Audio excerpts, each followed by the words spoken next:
Let's say you're a mother with a daughter from a previous relationship.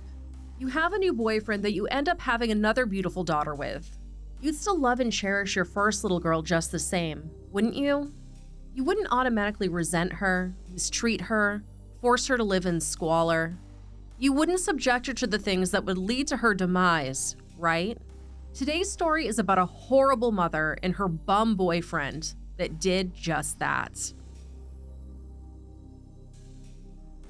Candice Renee Diaz didn't have the best upbringing while growing up in Western Kentucky. In 1998, when she was just 4 years old, her mother, Royna Diaz, left her in the care of her alcoholic grandmother. It was during one of these stays with her grandmother that Candice sustained severe burns all over her body during a house fire, which required multiple surgeries to correct. Royna and the grandmother were later arrested and charged with second-degree criminal abuse due to the injuries that the little girl suffered, and they were incarcerated at the Hopkins County Jail in Madisonville, Kentucky. During her mother's incarceration, Candice was placed in the custody of a relative and guardian, Cynthia Diaz. In June of 2000, Royna lost parental rights to 7-year-old Candice after Cynthia filed a petition for custody, citing that the mother provided no support and had almost had no contact with her daughter in 2 years. While incarcerated, Royna made a few phone calls to Candice, but eventually, she stopped doing so.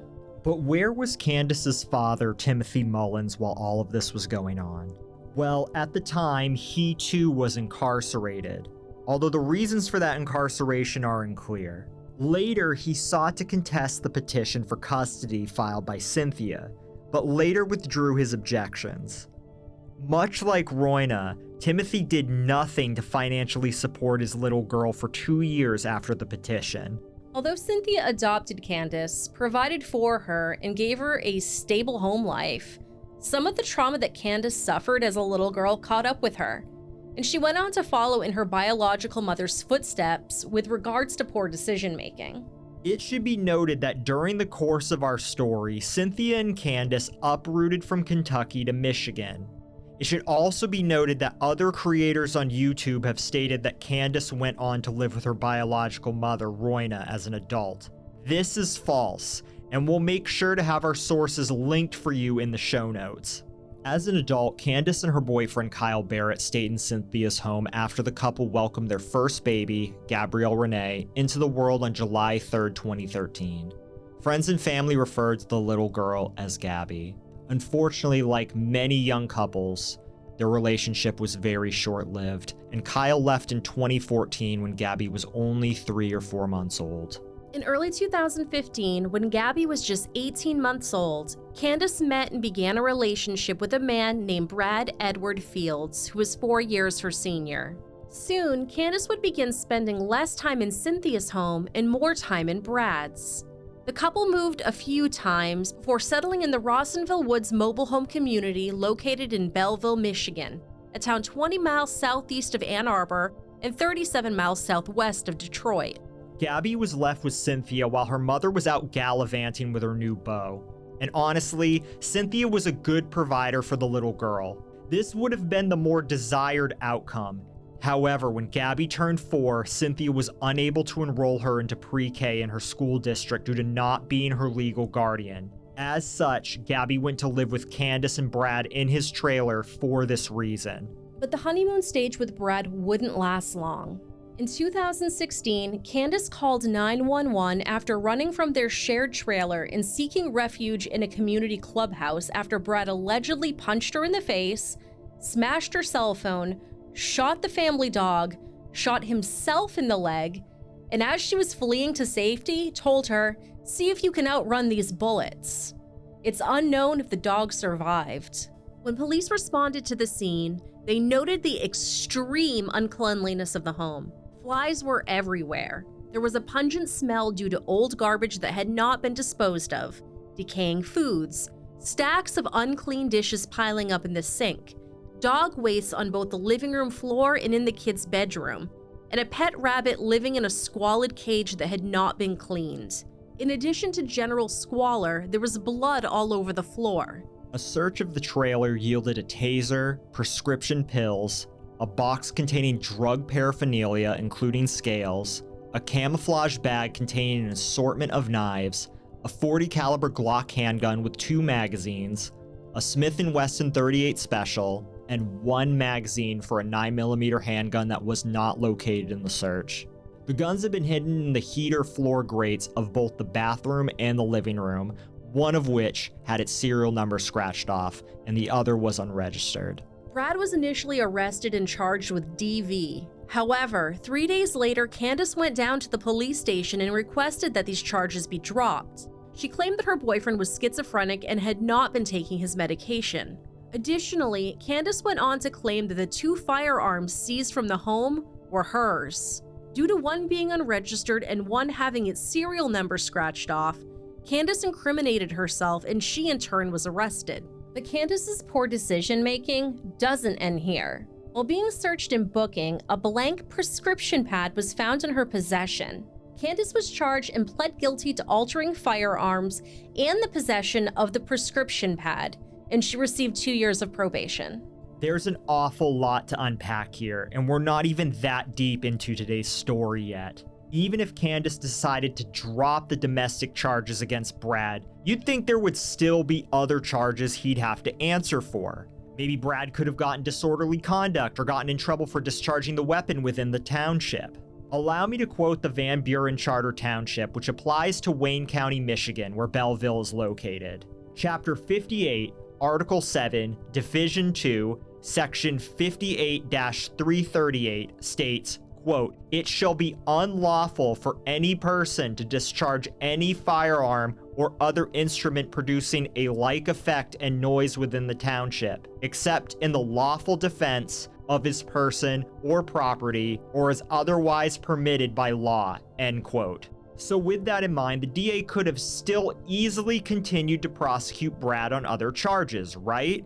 Apparently this wasn't the case. It's unclear why Brad wasn't charged for firing a gun recklessly in a trailer park where many other people easily heard the gunshots.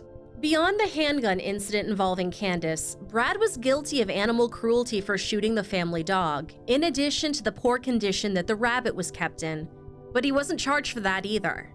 One would only hope that the poor dog survived the ordeal and that the rabbit was seized from the home, but there isn't any information available regarding their status. However, due to the fact that the kids were allowed to remain in a home filled with squalor, where shots were fired, I really don't think anything was done to rescue the family pets, unfortunately. And that is kids, plural. During this time, Candace had a baby with Brad, a little girl that they named Zoe.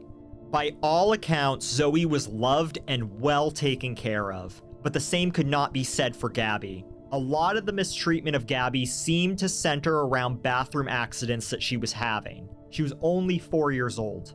Now at the time, Gabby was potty trained. Cynthia saw to that. She was out of diapers at 18 months old, but she'd still have the occasional accident like many toddlers do.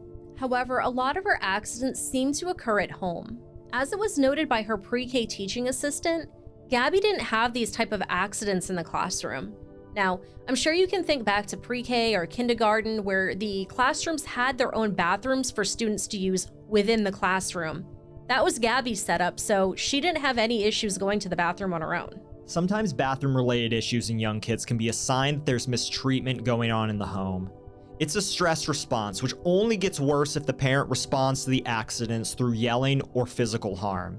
As Gabby wasn't having these issues at school or with Cynthia, and she didn't have any underlying medical issues, one could speculate what the problem was. And that problem will become as plain as day to see as our story progresses. Rather than lovingly supporting Gabby, Candace and Brad would do the following: repeatedly strike Gabby in the face and other parts of her body, frequently subjecting her to ice-cold baths, forcefully scratching her back with their nails, forcing her to ingest unprescribed Adderall despite her suffering from side effects from the drug, and finally, shanking her with a fork. And that last one was in Brad's own words per his admission. He said that he shanked her with a fork. Brad and Candace would force Gabby to wear a garbage bag, take away her pants, strip her of her bedding, and force her to sleep in the cold living room, and would keep her in soiled diapers. Additionally, Brad and Candace would document their mistreatment of Gabby via Facebook Messenger, with Brad threatening to drown the little girl with his own bodily waste and forcing her to eat her own excrement. In one such message, Brad sent video to Candace of him mistreating her daughter by making her wear a trash bag around the home, to which she responded, asking Brad if he'd like anything from McDonald's. On New Year's Eve of 2017, Brad and Candice shared a picture of themselves holding baby Zoe, wishing everyone a happy new year. But there was one person missing from the family picture: little Gabby. On New Year's Day 2018, little Gabby Barrett suffered for the final time at the hands of her mother and her mother's boyfriend. The couple filled up the tub with scalding water and placed the toddler inside, essentially boiling her skin off of her body. When she became unresponsive, rather than calling 911, Candace called her adoptive mother, Cynthia, at 10:05 a.m. Cynthia made a 30-minute drive to the couple's home where she attempted CPR. At 10:41 a.m., 911 was finally called. Who called you on New Year's Day? My daughter Candice. When she called you, can you describe her demeanor? The only thing I can tell you is she was crying and she said Gabby wasn't responding, and all I know is I said I'm on my way. Okay. Took me 30 minutes. I was in Westland. Did you walk into the trailer? No. What happened? Candice met me at the door and opened it, and then we went back to the bathroom. And when you went back to the bathroom, what did you observe? My granddaughter on the floor. Did you observe any other adults? Yes, Brad was in there giving her CPR. Did you see her coloring? The coloring looked normal to me. Dead. The color of her what, skin? Yes, ma'am. How long did the compressions from Brad go on in the bathroom? Until I took over. How long before you took over? Probably 2-3 minutes. Did you instruct anybody to make any other phone calls? Yes, I told Candice to call 911. At any of the point that you were doing CPR, did your granddaughter respond? No. Did her color still look just right to you? It looked the same as when I came in. Which is what? Normal to me. So you remained in the bathroom, is that right, for a while? I remained in the bathroom till the police took over the CPR. Did you notice any water in that bathroom at all? No. No, you did not notice? No, there was no water in the bathroom. There was no water in the bathroom at all. Is that correct? Not on the floor, not in the tub, no ma'am. And was Gabby wet at all? No. Was your daughter wet at all? No. Was Brad wet at all? To my knowledge, no. Did you see anything wrong with her skin or physically wrong with her in the bathroom? All I saw was red marks behind her calf on each leg and on her backside where her butt is. And when did you notice that? When I took over a CPR. Was she laying on her stomach or her back? She was on her back. How did you see red marks on her behind and so on? That there was red marks they came to the towards the front of her stomach. Were you able to tell what those red marks looked like? The only thing I can tell you is on the legs, it was like there was a little bit of the skin, like when you get a blister. And on the back, it was a little redder, but other than that, that's all I could tell you. And what were you told regarding Gabby? That she had passed away. Candace claimed that Gabby had a habit of sneaking off and starting her own baths, and the day prior, she started a bath for herself that was far too hot, resulting in her being scalded. She claimed that she wanted to take another bath that day, so Candace obliged her and filled the tub up about halfway with lukewarm water, put the little girl inside, and left her unattended to go make pancakes. This is, of course, by Candace's own admission. According to Candace, Gabby loved baths, and it was not uncommon for her to spend an hour or two playing in the water. Now, Candace claims she left her unattended for about that long, and when she returned to check on her, Gabby was face up in the water, unresponsive. According to Candace, she pulled her out from the tub, and Gabby began to throw up. According to police that responded to the scene, none of the adults were performing CPR on the little girl when they arrived, and there was no water to be found in the bathtub aside from Gabby's hair appearing to be slightly damp and a few wet towels.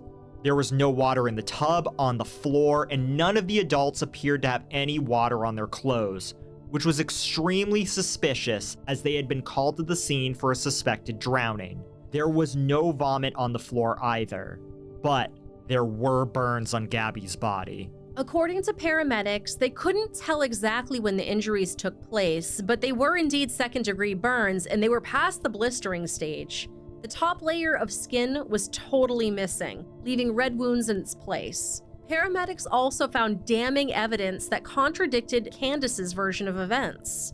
While in the ambulance, Gabby was intubated, and no water was found in her lungs. Additionally, Gabby's fingers lacked pruning, a telltale sign that one's been submerged in water for an extended period of time. If Gabby had been in the water for 2 hours, pruning would have been present. Candace decided to ride to the hospital with the paramedics and the ambulance, while Brad stayed at home with Zoe. All the while, the couple texted damning messages to one another with the police present. Candace told Brad that she was probably going to jail and to get rid of everything ASAP. She inferred that if Gabby lived, she'd probably be taken from her because she'd tell the mandated reporters that she wasn't being taken care of. She closed her message letting Brad know that she was done and that she was going to kill herself. Brad responded that the police were trying to search him and Zoe, and that he was probably going to jail because he wouldn't consent to the trailer being searched. Luckily for the police, they were able to obtain a warrant, and they didn't need Brad's permission. The couple's cell phones were later seized, and all of the incriminating messages that they'd been sending to each other throughout the day and in the past were discovered. The search of the trailer uncovered chunks of skin and clumps of hair later identified as belonging to Gabby in the bathtub drain. A garbage bag with several pieces of bloody gauze, clumps of hair with bloodstains, plastic gloves, an empty bottle of hydrogen peroxide, and boxes of topical ointment were found in the laundry room. The clumps of hair were found to have DNA belonging to Gabby, while Brad and Gabby's DNA were found on several pairs of the recovered gloves. There was no bedding whatsoever in Gabby's bedroom, and her bed was leaned up against the wall. A white powdery illicit substance was also discovered in the home. Gabrielle Renee Diaz was transported to St. Joseph Mercy Hospital in Ann Arbor, Michigan, where she was declared dead.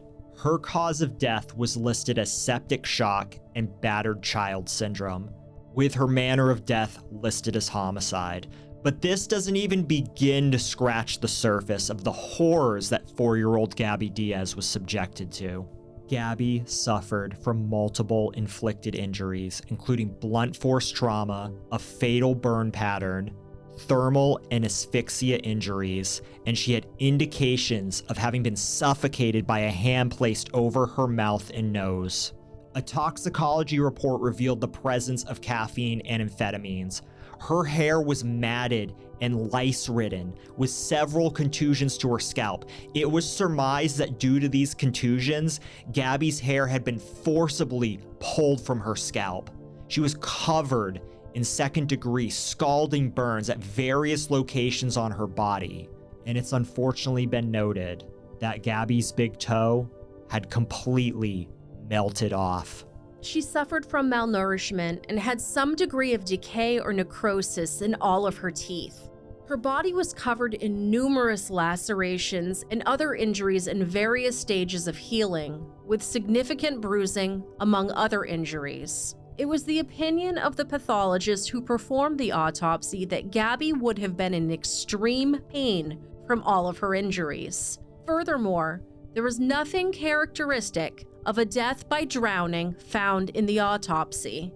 This means Gabby was in terrible agony until her very last moments on this earth. A few days later, a warrant for the arrest of Candice Diaz and Brad Fields was authorized. However, the couple was nowhere to be found. An all-points bulletin was put out for their black 2002 Chevy Cavalier with the Michigan plate DTR 1854. Days later, the two were found and arrested in Lowndes County, Georgia, near the Florida-Georgia line. While in custody, Brad stated that all of this was just a misunderstanding, and that they were on their way back to Michigan to turn themselves in to the U.S. Marshal's office. While on trial, the pair cited their many severe mental illnesses for which they admitted to not be treating. Candice, who is now 24 years old, claimed to be diagnosed with bipolar disorder, post-traumatic stress disorder, depression, and anxiety. She also cited her poor upbringing at the hands of her biological mother. Brad, who is now 28,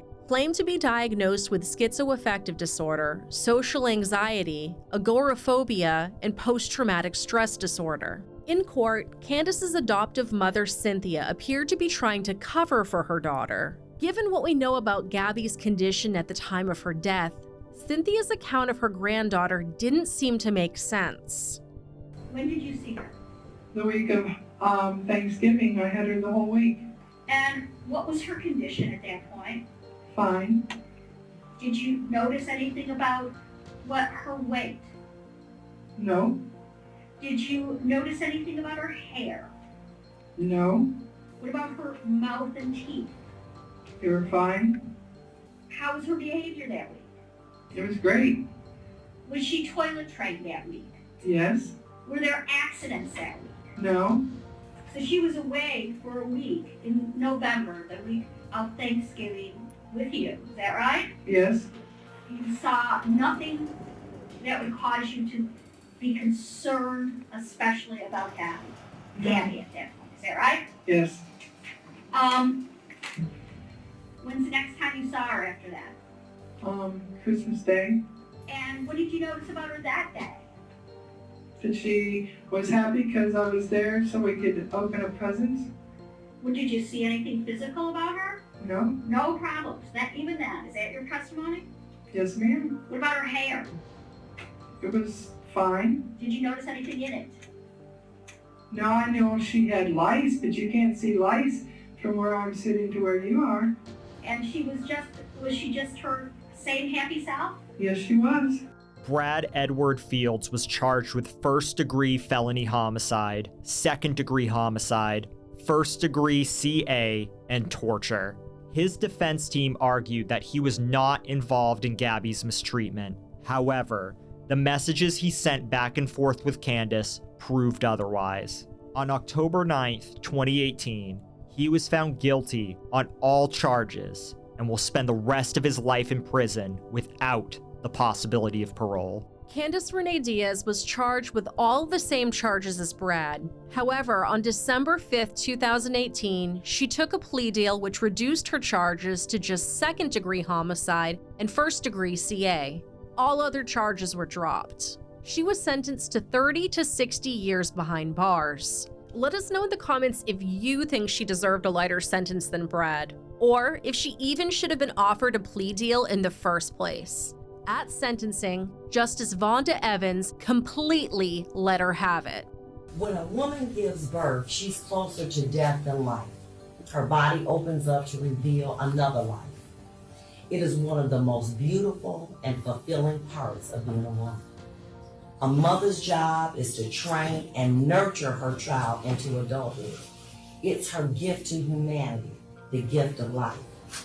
But you killed your daughter for the love of a bum named Barrett, an unemployed, drug-taking, manipulative loser. Your beautiful daughter, Gabby, was a sacrifice you gave that bum Barrett to fulfill his sick and demonic sense of love and control. You allowed him to put your child in a garbage can when she wet herself, to give her drugs. Your response was, Brad beat her ass. What crime could this precious child commit that would cause such severe punishment? None. After he showed you a video of him torturing your child in a garbage bag, your response was, do you want some McDonald's? You were never a mother to your child. You were a female breeder who neglected your child for the love of a bum named Brad. Never in my 21 years on the bench have I seen a child sustain the injuries inflicted upon her. Dental decay, burn injuries on her behind, vomit in her lungs, immersion burns, resulting in her being placed in scalding hot water, and traumatic alopecia. Her hair was pulled out from her scalp while she was alive. The ultimate cause of death was septic shock. Her little body couldn't take it any more abuse. Visitation for Gabby was held at the Ute Funeral Home in Westland, Michigan, with a private funeral held the following day. As the little girl was cremated, it's unknown whether or not she was laid to rest in a public setting. In the aftermath of Gabby's death, Zoe was taken away by the state of Michigan, and her whereabouts remain sealed. One can only hope that she's safe, loved, and in good hands.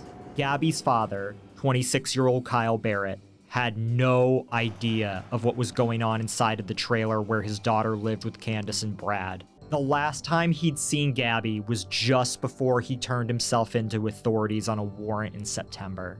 Sadly, Kyle was released from the Washtenaw County Jail on January 3rd, 2 days after his daughter's death. His final memory of Gabby is that he was able to give her a hug and a kiss. He got to tell her that he loved her. According to Kyle's father, Jerry Barrett, his granddaughter had an upbeat personality and loved the movie Frozen. He described her as a little angel. Jerry said the last time he saw his granddaughter was a week or two before Halloween. He said he didn't know precisely where Gabby lived and had no idea what conditions were like in the home until he heard news reports following her death. His first time there was for a candlelight vigil. He stated, quote, "We didn't know. We would have gone and removed her from the home. If I had known, I would have been there in a heartbeat." End quote.